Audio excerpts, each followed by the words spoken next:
कुछ करने का जज्बा हो तो रास्ते अपने आप बनते हैं, मैं ऐसा मानती हूँ।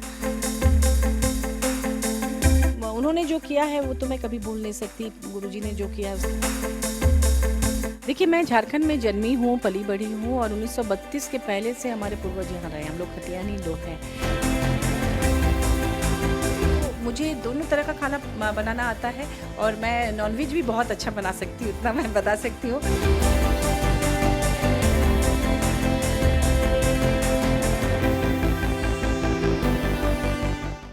नमस्कार, मैं हूँ खुशबू राय और आप देख रहे हैं समाचार प्लस की खास सेगमेंट दिल से को। अक्सर इस सेगमेंट पे हम आपको बड़े बड़े शख्सियत से मिलाते हैं, उनकी दिल की बातों को आपके दिल तक पहुंचाते हैं और बताते हैं कि किस तरीके से उनका संघर्ष का सफ़र रहा जो सम्मान तक पहुंचा। आज भी बात कुछ ऐसे ही लोगों से करेंगे और उनमें से एक है जिनको पहचान की ज़रूरत नहीं है। इतनी ज़्यादा उपलब्धियां हैं कि मुझे लिटरली राइट डाउन करना पड़ा है, तो मैं पढ़ के आपको बता देती हूँ कि आज जिनसे हम बात करने वाले हैं वो साहित्यकार है, नॉवेलिस्ट है, राइटर है, कलाकार है, संस्कृति कर्मी है, समाज शास्त्री है, सोशल एक्टिविस्ट है, सोशल वर्कर है, महिलाओं के लिए काम कर चुकी है। इस वजह से वो झारखंड महिला आयोग की अध्यक्ष भी रह चुकी है। इसके साथ ही अब पॉलिटिकली अगर देखा जाए तो पॉलिटिशियन भी है। और इतनी सारी बातों को बताने के बाद मुझे लगता है कि आप समझ गए होंगे कि मैं किसके बारे में बात कर रही हूँ। जी हाँ, बात आज महुआ माझी जी से होगी। बहुत बहुत स्वागत है दिल से के खास एपिसोड में हमारे साथ आपका। और महुआ जी, अभी मैंने जितनी चीज़ें बताई वो शायद थोड़ी ही है, जितनी उपलब्धियां हम गिनते जाएंगे हो सकता है कि शाम रात सब निकल जाए, लेकिन वो ख़त्म नहीं होगा। इतने सारे क्षेत्रों में काम करना, हर क्षेत्र में इस तरीके से अपने पहचान को बनाना, कैसे कर लेती हैं आप? देखिए, कहावत है कि busy person have time for everything and lazy person have time for nothing. तो अगर आप अपने आप को व्यस्त रखना चाहते हैं, अगर आपके दिल में कुछ करने का जज्बा हो तो रास्ते अपने आप बनते हैं, मैं ऐसा मानती हूँ। लेकिन ईमानदारी से कोशिश होनी चाहिए, समय की कमी होती नहीं है जनरली, और वो तो एक एडजस्ट करना पड़ता है। प्रायोरिटी होती है कि आप पहले कौन सा काम करना चाहेंगे। जैसे मान लीजिए कि जब गंगा पहली बार निकली होगी तो वो खुद भी नहीं जानती थी कि वो किस किस रास्ते से चलेगी। वो अपने आप निकली तो रास्ते अपने आप बनते चले जाते हैं, लोगों का स्नेह मिलता है, साथ मिलता है, और अगर आपके काम को लोग पसंद करते हैं तो खुद ब खुद रास्ते बनते हैं, लोग आते हैं मदद करने के लिए भी। अभी इतने सारे क्षेत्रों को मैंने गिनाया, कहाँ से शुरू किया, कहाँ पे ख़त्म किया, ये तो अब मुझे भी याद नहीं है, लेकिन बेसिकली एकदम नॉर्मल देख लिया जाए महुआ जी, तो साहित्य से शुरू हुआ आपका सफ़र, अभी राजनीति तक पहुँचा है। अब ये कहाँ तक जाएगा इसकी मतलब कल्पना ना मैं कर सकती हूँ और शायद आप भी नहीं कर सकती। तो कैसे सोचा कि साहित्य से राजनीति की तरफ आने को लेकर? मैंने कभी सोचा नहीं था। दरअसल ऐसा है कि बहुत ज़्यादा प्लान मैंने किया नहीं था, बस कुछ करना था। बचपन से जैसे संगीत का शौक़ था तो मैंने क्लासिकल संगीत सीखा। मेरे परिवार में भी मेरे परिवार के लोग चाहते थे कि जब मैं कुछ सब कुछ जानूं, जैसे हमारे बंगाली परिवार में खास तौर पर होता है। तो शास्त्रीय संगीत भी मैंने सीखा, मैं गिटार भी बजाती थी और साथ साथ कई कल्चरल एक्टिविटी में मेरी रुचि थी। यूनियन क्लब की मेंबर थी हमारा परिवार, तो हम लोग तरह तरह से कल्चरल एक्टिविटी से जुड़े रहते थे। बहुत बड़े बड़े कलाकारों को हमने देखा, सुना, उनसे बहुत कुछ सीखा। और झारखंड में ही जन्मी पली बड़ी हूँ और यहाँ की खतियानी भी हूँ, तो झारखंडी कल्चर से बहुत प्यार है। यहाँ के जंगल, यहाँ की प्रकृति, यहाँ के लोग, यहाँ का नृत्य, संगीत, सब कुछ। कहते हैं ना, सेनगे सुसुन कजी की दुरंग, जिनका चलना ही नृत्य और बोलना ही संगीत है। तो वास्तव में बहुत प्रेरणा मिली, बहुत कुछ सीखा मैंने। महुआ जी, अब मैं बात करूंगी उस वक्त की, 2007 की, जब आपको नवाजा गया था मी बोरिशाइला, अगर मैं सही पढ़ रही हूँ तो। काफ़ी ज़्यादा पॉपुलैरिटी मिली उसी से, मतलब कहा जाए तो आपके करियर को एक नई पहचान मिली और जिस तरीके से उसको लेकर के आपको सम्मान मिला है वो तो माशाअल्लाह है। हाँ जी, साहित्य में जब रुचि हुई तो कहानी लेखन, कविता लेखन से ही आरंभ हुआ। फिर एक उपन्यास मैं लिखी जिसे लोगों ने बहुत पसंद किया, और राष्ट्रीय स्तर पर वो जब मेरा उपन्यास छपा राजकमल प्रकाशन से तो बहुत सारे अवार्ड्स मिले, विदेशों में भी अवार्ड्स मिले। हाउस ऑफ लॉर्ड्स लंदन में भी वहाँ पे एक आयोजन में मुझे मिला, और उसके साथ साथ विदेशों में जैसे सापिएंजा यूनिवर्सिटी ऑफ रोम जो कि यूरोप का सबसे बड़ा विश्वविद्यालय है, 700 साल पुराना। और वहाँ भी बीए के कोर्स में मॉडर्न लिटरेचर में उस किताब को लिया गया। हमारे देश के विभिन्न विश्वविद्यालयों में मेरी किताबों पर शोध वगैरह हुए, एमफिल, पीएचडी, डीलिट वगैरह हुए। तो कुल मिलाकर देखा जाए तो बहुत सारी उपलब्धियां हैं। अब मैं अवार्ड्स को लेकर के बात करना चाहूँगी, कैसा फील होता है? लाइक आप इतने सारे भीड़ में खड़े हैं और उनमें से आपका नाम वहाँ स्टेज से बोला जाता है कि and the award goes to Mahua Maji, तो वो फीलिंग कैसी होती है ये जानना चाहूँगी। अच्छा लगता है जब आपके काम को रिकॉग्निशन मिलता है, तो एक अंदर से और अच्छा काम करने की प्रेरणा मिलती है। अभी जैसे मुझे शिकागो यूनिवर्सिटी अमेरिका से एक आमंत्रण मिला और हम लोग 10 एमपीज़ वहाँ गए, तो वो भी एक बड़ी उपलब्धि थी, क्योंकि हमारे लोकसभा और राज्यसभा में मिला के 750 से भी ज़्यादा एमपीज़ हैं। उसमें से 10 लोगों को चुना गया और वहाँ energy power institute Chicago university की तरफ से, और वहाँ विश्व के बहुत फेमस जो प्रोफेसर्स हैं, रिसर्च स्कॉलर्स हैं, उन्होंने अपनी बात रखी, हमसे बातचीत की। उसमें नोबेल पुरस्कार प्राप्त प्रोफेसर्स भी थे। तो ऐसी जगह पे बुलाना और वहाँ पे हमें ले जाके उनकी बातों से हमें अवगत कराना, हमारी बातें सुनना और उसमें चयन होना, तो ये भी एक मुझे लगा बड़ा सम्मान है। और दूसरी चीज़ मैं ये भी बात करना चाहूँगी कि आप पर्यावरण को लेकर के अभी बात कर रही थी कि पर्यावरण से आपको काफ़ी ज़्यादा प्रेम है, इस वजह से आपको रिकग्नाइजेशन मिली। लेकिन महिलाओं को लेकर बात करूँगी कि उनके लिए जिस तरीके से आपने कार्य किया है, उनको बढ़ाने के लिए, उन्हें सशक्त करने के लिए, उसके बारे में क्या कहेंगी? कैसे आया? चूँकि आप खुद एक महिला है तो आपको भी लगता होगा कि सभी महिलाएं आगे बढ़े, लेकिन फिर भी जानना चाहूँगी कि महिलाओं को सशक्त करने को लेकर जिस तरीके से आप कार्य कर रही हैं, कहाँ से शुरू हुआ और ये कहाँ तक जाएगा? देखिए, बहुत बड़ा प्रयास नहीं करना पड़ता है। अगर आप छोटी सी मदद भी किसी को करते हैं ना, सपोर्ट कर देते हैं, तो उसके सहारे लोग बहुत आगे बढ़ जाते हैं। तो जैसे मैं महिला आयोग में अध्यक्ष रही और हमें झारखंड मुक्ति मोर्चा का जो प्लेटफॉर्म मिला, एक पॉलिटिकल पार्टी का जो प्लेटफॉर्म मिला, जिसके माध्यम से वीमेन विंग के माध्यम से बहुत महिलाओं के संपर्क में आई, उनके लिए काम किया। तो उसमें क्या होता है कि जब जो जिस समस्या को लेकर आई, उसमें मैंने मदद कर दी। होता क्या कि जो लोग ज़्यादा लोगों को नहीं जानते हैं या उनको समझ में नहीं आता है कि हमें क्या करना चाहिए, अगर आप उनको थोड़ा सपोर्ट कर दें, उनके लिए किसी को फ़ोन कर दें या किसी को बोल दें, अपनी तरफ से आप उनको रास्ते बता दें, तो उसी रास्ते से फिर वो बहुत आगे बढ़ जाते हैं। तो यहाँ पर अभी थोड़ी सी ही बातचीत हुई और थोड़ी सी बातचीत में महुआ जी के बारे में हमने इतना कुछ जान लिया, लेकिन फिर भी अपने दर्शकों को यहाँ पर ये बताना चाहूँगी कि अभी आपने कुछ नहीं जाना है। ये 100% में से शायद सिर्फ 5 या 10% हमने उन्हें बताया है, और आगे और भी बात करेंगे यहाँ पर, और भी चीज़ों को जानेंगे कि किस तरीके से क्या कुछ कार्य किया गया। महिला को लेकर के बात हो गया, इसके अलावा उपन्यास को लेकर के बात हो गई, लेकिन अभी भी बहुत सारे ऐसे क्षेत्र हैं जिसके बारे में महुआ जी से अभी हमें जानना है। तो हमारे साथ बने रहिए आप।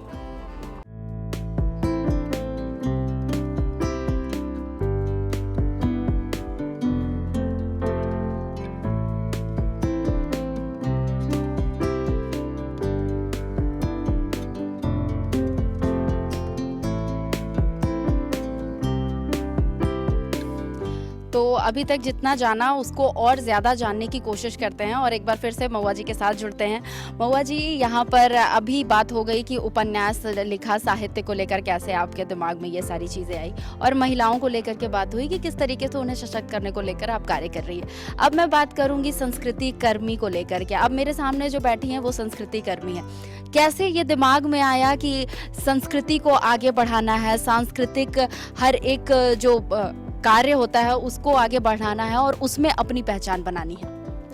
देखिए, हमारे परिवार में कला, साहित्य, संस्कृति को हमेशा से बड़ा सम्मान मिला है। मेरे पापा परिमल घोष, मेरी बुआ गीता मित्रा, और ये लोग हमेशा से कला, साहित्य, संस्कृति से जुड़े रहे हैं। हम लोग भी बचपन से एक तो शास्त्रीय संगीत सीखना, मैं गिटार भी बजाती थी बचपन में खूब, और रियाज वगैरह तो हारमोनियम वगैरह में करती थी, गाती थी, और यूनियन क्लब में या हमारे जो घर के पास जो क्लब है वगैरह में हम लोग नाटक, डांस, ड्रामा और ये सब भी करते रहे हैं। हाँ, और कला साहित्य संस्कृति से जुड़ाव रहा है तो बहुत कार्यक्रमों में शिरकत करते रहे हैं। इससे मुझे लगता है पर्सनालिटी डेवलपमेंट भी होता है। आप जब स्टेज पर चढ़ते हैं, इतने लोगों के सामने परफॉर्मेंस आपका आता है और सबसे बातचीत करते हैं तो उसमें व्यक्तित्व निर्माण में आसानी होती है। आपको फिर कला में आप जब डूबेंगे तो निश्चित रूप से गलत चीज़ों पर बहुत ज़्यादा आपका ध्यान नहीं जाएगा।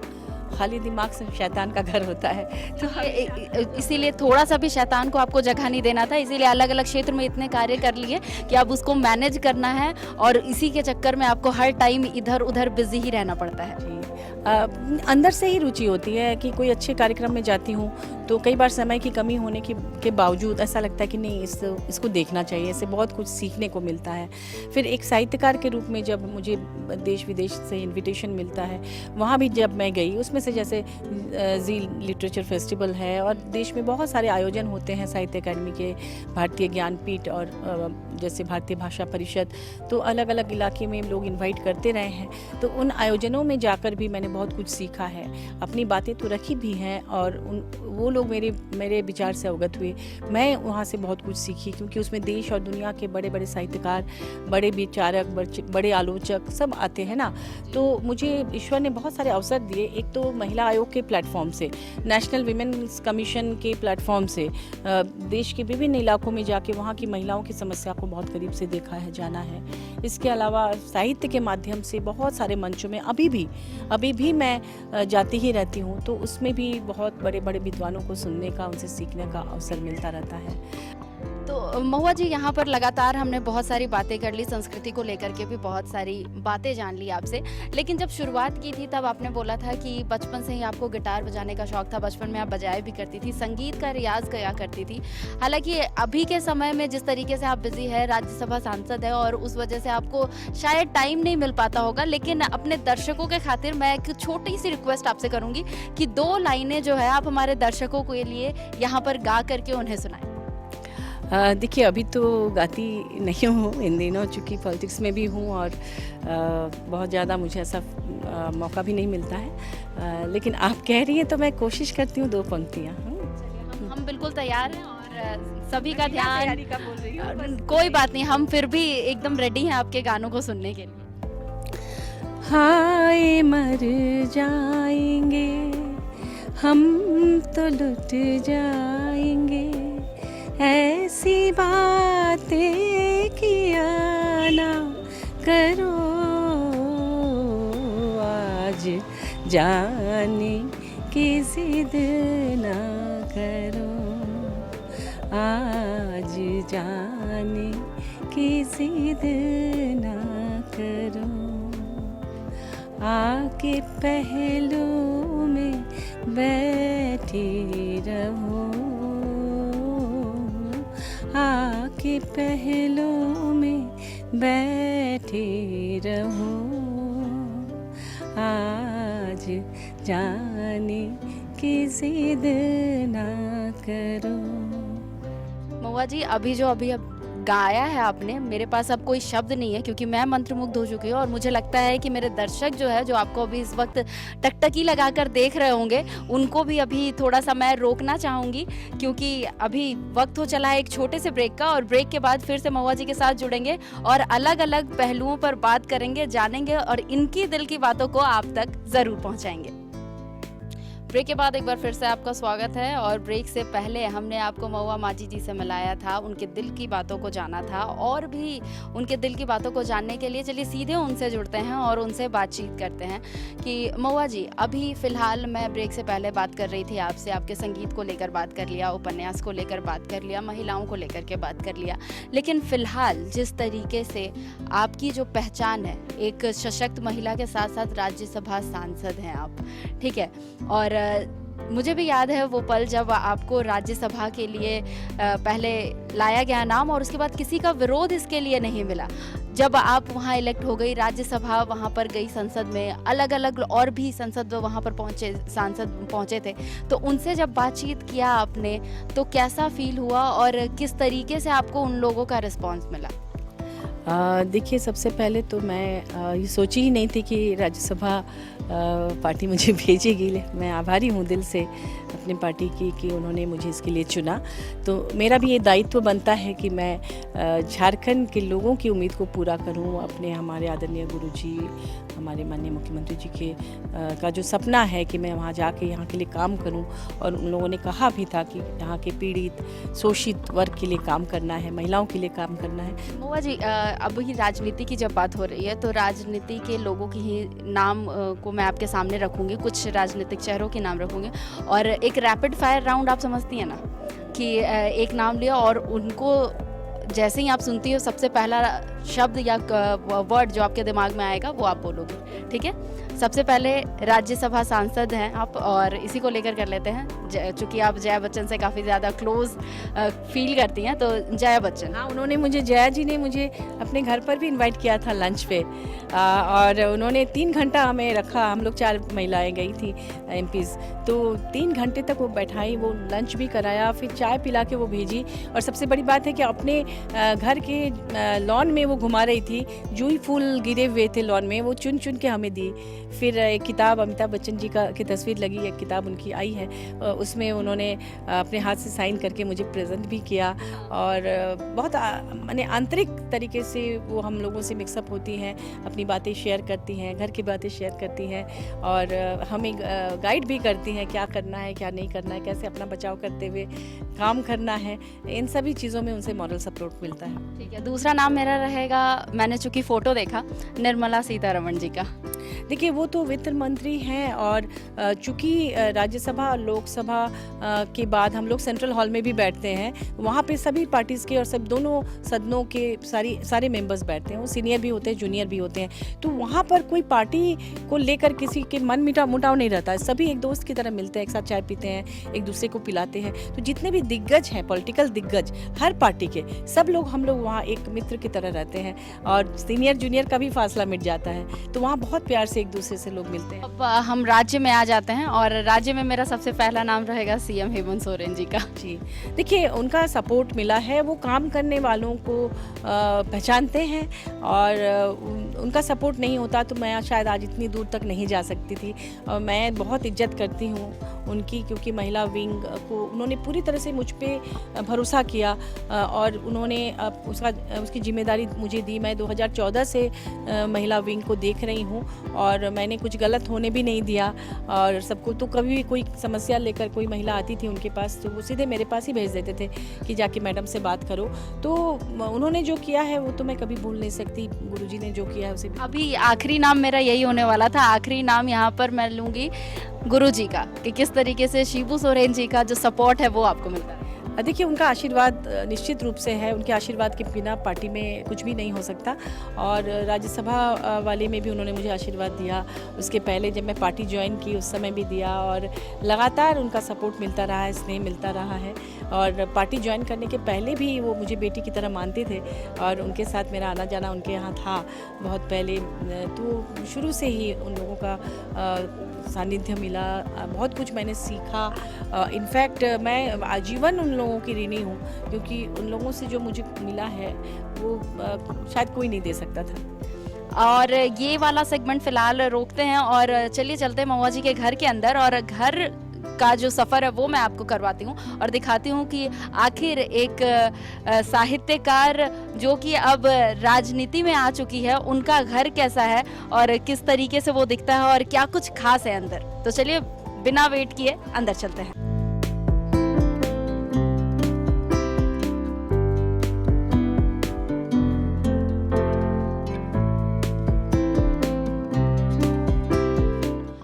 अलग अलग चीज़ों को लेकर आपके बारे में हम जान रहे हैं, अपने दर्शकों तक पहुंचा रहे हैं, कहीं ना कहीं आपके दिल की बातों को आज दर्शक काफ़ी करीब से जान रहे हैं। एक बार फिर से वापस पहले की दौर में आना चाहूँगी, जब आप साहित्य को लेकर के काफ़ी ज़्यादा सीरियस थे और इसी से आपकी पहचान भी बनी है। उसी में से एक बुक जो है वो मेरे सामने यहाँ पर रखी हुई है, अपने दर्शकों को दिखाना चाहूँगी कि महुआ माजी के द्वारा ये बुक लिखा गया है, जिसका नाम है मरंगोड़ा नीलकंठ हुआ। और इसमें जैसा कि मैं पढ़ सकती हूँ कि विकिरण, प्रदूषण और विस्थापन से जुड़े आदिवासियों की गाथा लिखी गई है। तो कितना वक्त लगा और किस तरीके से दिमाग में आया कि नहीं आदिवासियों को लेकर के एक बुक लिखनी है? देखिए, मैं झारखंड में जन्मी हूँ, पली-बड़ी हूँ और 1932 के पहले से हमारे पूर्वज यहाँ रहे हैं। हम लोग खतियानी लोग हैं। तो बचपन से ही आदिवासी जो साहित्य है, यहाँ की संस्कृति है, लोक संगीत, लोक कलाएँ हैं, उनकी खूबसूरती मैं जानती हूँ और मुझे बहुत ज़्यादा इससे लगाव रहा है। तो मुझे तो जब भी मैंने लिखना शुरू किया, पहले कविता, फिर कहानी, फिर उपन्यास, तो पहला उपन्यास काफ़ी लोगों ने पसंद किया। तो जब दूसरा उपन्यास लिखने की बारी आई तो मुझे लगा कि मुझे अब यहाँ के आदिवासियों पर, यहाँ के जीवन पर कहानी लिखनी है, उपन्यास लिखना है, ताकि पूरी दुनिया को मैं यहाँ के जो मूल्य हैं, परंपराएं हैं, आदिवासी जो संस्कृति है वो कितना समृद्ध है, उसे मुझे लोगों के सामने दिखाना है। और साथ ही एक प्रश्न आ रहा है मेरे दिमाग में कि आप यहाँ पर जैसे बोल रही थी कि दुनिया के सामने रखना है झारखंडियों को, आदिवासियों को यहाँ की, तो जब ये बुक आप लिख रही थी तो आप उन क्षेत्रों में गई, उनसे बातचीत किया, तब जाकर के आपने इस बुक को लिखा। तो कैसी समस्याएं होती है और कैसा है उनका रियल लाइफ, क्योंकि फिर भी आपको यहाँ पर आपने जिस तरीके से लिखा है, हम उस तरीके से कनेक्ट नहीं हो पाएंगे जिस तरीके से आप उनसे मिल करके कनेक्ट हुई हैं।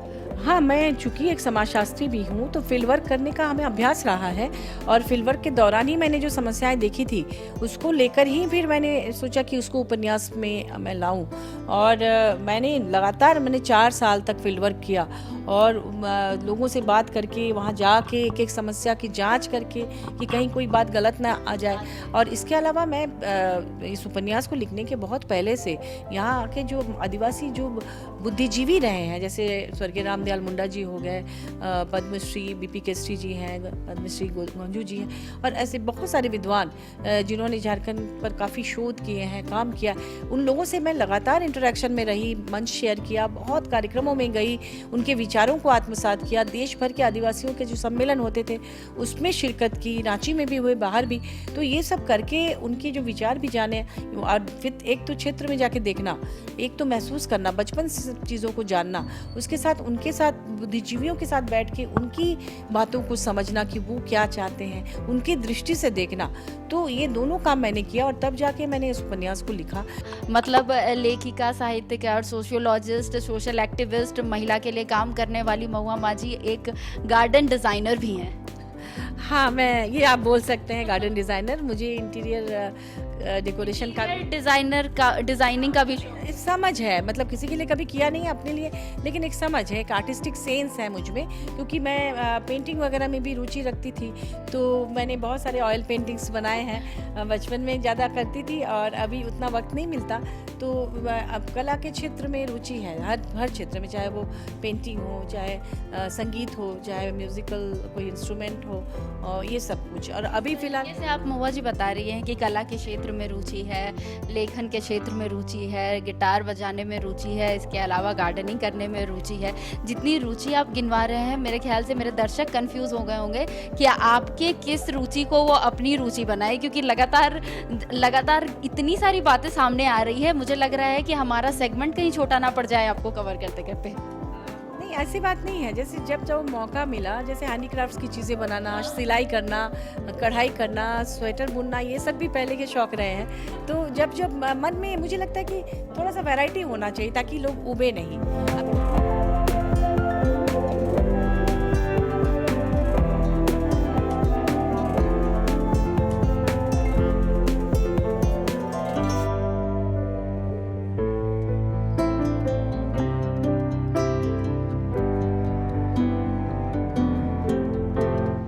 बातचीत का सफ़र काफ़ी आगे पहुंच चुका है, लेकिन इस बढ़ते सफ़र में मैं आखिरी सफ़र तक पहुंच चुकी हूं, और जहां आप देख सकते हैं कि ये जो किचन है ये महुआ माझी जी का है। क्या बन रहा है, और मतलब हमें पता भी नहीं था कि एक जो साहित्यकार है, पॉलिटिशियन है, और भी गिनवाया है, अब मैं फिर से नहीं गिनवाना चाहती अपने दर्शकों को, वो एक अच्छी गृहिणी भी है। ये साफ तौर पर देखने को हमें मिल रहा है। देखिए, सबसे पहले तो मैं गृहिणी ही हूँ, हाउसवाइफ तो होना ही पड़ता है।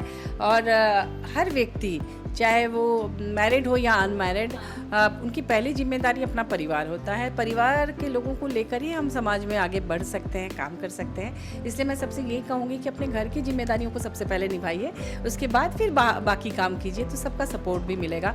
अच्छा, डिशेज़ यहाँ पर आप बनाती होंगी, जैसा कि हम देख रहे हो, सबसे ज़्यादा कौन सी खाने को बनाने में मज़ा आता है, वेज या फिर नॉन वेज? देखिए, मैं दोनों तरह का खाना बनाती हूँ क्योंकि हमारे घर में शुरू से मेहमान नवाज़ी बहुत ज़्यादा होती रही है। अभी तो फिर भी मैं बहुत व्यस्त हो गई हूँ तो घर में कम रह पाती हूँ, लेकिन पहले और ज़्यादा लोग आते थे, चाहे वो रिश्तेदार हो या फ्रेंड्स हो या कोई भी।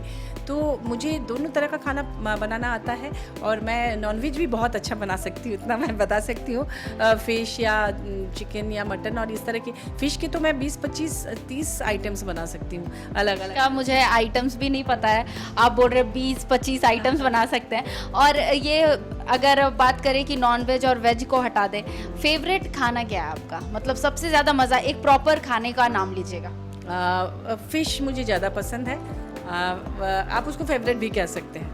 हाँ हाँ, फ़िश एकदम सिंपल तरीके से जिसमें ज़्यादा मसाला ना हो, जो मेरी माँ बनाती थी, मेरी बुआ बनाती हैं, वो स्टाइल अच्छा है। सिर्फ थोड़ा सा जीरा और थोड़ा मसाला डाल के वो मुझे बहुत पसंद है। और राइस, मैं प्लेन राइस, स्टीम्ड राइस पसंद करती हूँ। बहुत ज़्यादा मुझे ताम झाम पसंद नहीं है। मैं जैसे सिंपल नाश्ता या तो रोटी, पराठा, पूरी, इस तरह की चीज़ें, उसके साथ एक सिंपल सब्जी, और लंच में फ़िश अच्छा लगता है। और बाकी सब चीज़ मैं खाती हूँ, सब खाने का सब कुछ खाती हूँ, लेकिन मुझे सिंपल खाना, मैं जैसे कई बार ऐसा होता है पॉलिटिकल फील्ड में है तो एक एक दिन में 10, 20, 25 शादियाँ भी अटेंड करनी पड़ती है, लेकिन मैं यही पसंद करती हूँ कि सब जगह थोड़ा थोड़ा लूँ, इतना कम लूँ कि घर आके थोड़ा सा सिंपल घर का बना खाना खा। ये चीज़ यहाँ आपके साथ भी है कि जब तक घर का खाना नहीं खाएंगे तब तक रात की नींद नहीं हाँ आएगी? नहीं, हाँ ऐसा ही लगता है कि घर आके थोड़ा सा सिंपल खाना, जो भी दाल सब्जी या फिश है या कुछ भी रोटी के साथ या चावल के साथ लूँ तो मुझे बहुत तसल्ली होती है। अच्छा, स्टार्टर की बात कर ले और मान लीजिए आपके घर में कोई आ रहा है तो स्टार्टर में उन्हें क्या परोसा जाता है? वो देखना पड़ता है कि उनको क्या पसंद है। अगर ब्रेड से कोई आइटम पसंद है तो कुछ भी, सैंडविच से लेके वो फ्रेंच टोस्ट और तमाम चीज़ें बन सकती हैं। और भी कई आइटम्स हैं, मैं नाम नहीं जानती लेकिन बना सकती हूँ। पकौड़े टाइप के बहुत सारे आइटम बना सकती हूँ, चाहे पनीर का हो या बेबी कॉर्न का हो, बहुत सारी चीज़ें हैं और मैं बना लूँगी। हाँ, अब बात मेन कोर्स की करूँगी। मेन कोर्स में क्या क्या चीज़ें आपके मेहमानों को खाने को मिलती है? उसके पहले मैं आज वो बात अधूरी थी, मैं बहुत अच्छा चिली चिकन बनाती हूँ, पनीर चिली बनाती हूँ, चिकन पकौड़ा भी बना सकती हूँ। ये सब स्टार्टर तो बेस्ट। हाँ, ये सब मैं कर सकती हूँ। अच्छा, अब मेन कोर्स की बात जानना चाहूँगी कि मेन कोर्स में सबसे ज़्यादा क्या मिलता है यहाँ पर आने वाले मेहमानों को? मेन कोर्स जब होता है तो उसमें हम लोग फ़िश के भी 2-3 आइटम्स रखते हैं और उसके साथ चिकन मटन दोनों रखने की कोशिश करते हैं। और फिर उसके साथ चिली चिकन वगैरह तो रहता ही है। और मिठाई में भी जो मार्केट की मिठाइयाँ होती है वो रहती हैं, उसके साथ खीर और इस तरह की चीज़ें घर में भी बना हुआ हम लोग ज़रूर रखते हैं। और उसके साथ वेजिटेबल्स भी लोग पसंद करते हैं, चटनी वगैरह भी बनता है। मतलब एक फुल पैकेज रहता है वेज और नॉन वेज दोनों मिला करके मेन कोर्स को। हाँ, चूँकि बंगाली थाली में बहुत तरह की चीज़ें होती हैं ना, वो अलग अलग आइटम्स होते हैं, 10-15 तरह के। अगर हम लोग ट्रेडिशनल तरीके से अगर किसी को खिलाना चाहें। अब महुआ जी, आपने बंगालियों की बात कर ही दी है तो ऐसे बंगाली ही नहीं, सभी में मैंने देखा कि जब तक खाने के बाद कुछ मीठा ना हो तब तक वो खाना कंप्लीट नहीं होता। और बंगालियों में तो ये थोड़ा और ज़्यादा ही रहता है कि मीठा तो होना ही चाहिए खाने के बाद।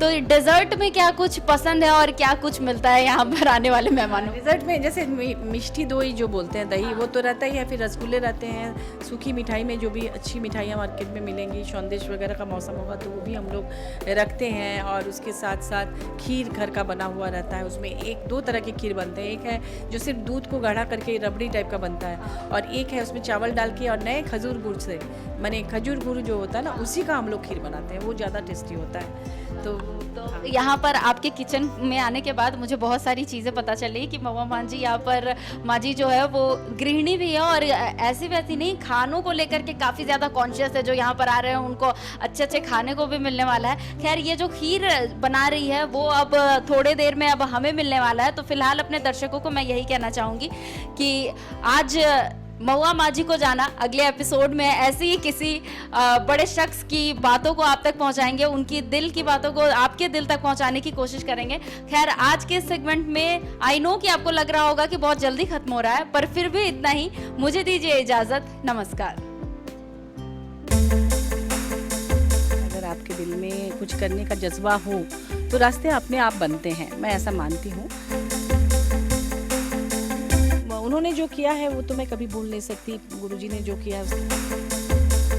देखिए, मैं झारखंड में जन्मी हूँ, पली बड़ी हूँ, और 1932 के पहले से हमारे पूर्वज यहाँ रहे। हम लोग खतियानी लोग हैं। मुझे दोनों तरह का खाना बनाना आता है और मैं नॉनवेज भी बहुत अच्छा बना सकती हूँ, इतना मैं बता सकती हूँ।